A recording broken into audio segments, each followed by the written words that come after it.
Tarĩki ĩmwe mweri-inĩ ũkĩte wa kana nĩguo arutwo aya 27 a mathomo ma ũrigitani makoha thabarĩ gũthiĩ bũrũri-inĩ wa Jerumani kwandandũra mathomo mao na thutha ũcio maiyũkie mĩeke ĩrĩa ĩrĩho ya mawĩra rungu rwa ũiguano ũrĩa ũrĩho gatagatĩ ga thukuru wa Mount Kenya University na bũrũri ũyũ wa Rũraya. Mount Kenya University has been running this program since 2003.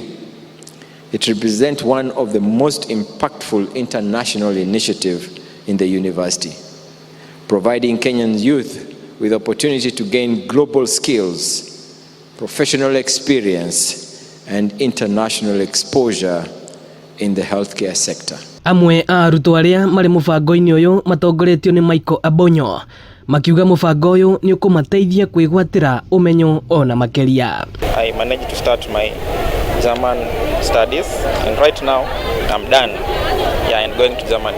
So I'm going there to pursue my career in Ausbildung, basically nursing. It's called Pflege. To care for the elderly, and that is the reason why I'm going, to help those in need in Germany. Germany did I expect to empower myself tondu nĩ ĩrahe mũndũ opportunity njega warĩkia gũthoma mawĩra mekuo maingĩ na certificate yo wamĩgĩa rĩ no ũkĩona Kenya ũwak nayo kana no ũthiĩ bũrũri ciothe thĩ ũrute wĩra na certificate yo.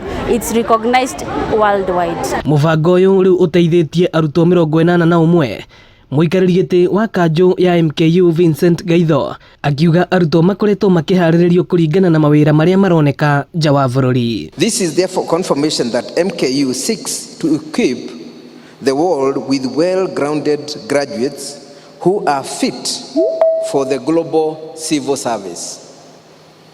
You are no longer local, and this is my belief that by equipping an individual, we plant a seed for humanity to reap.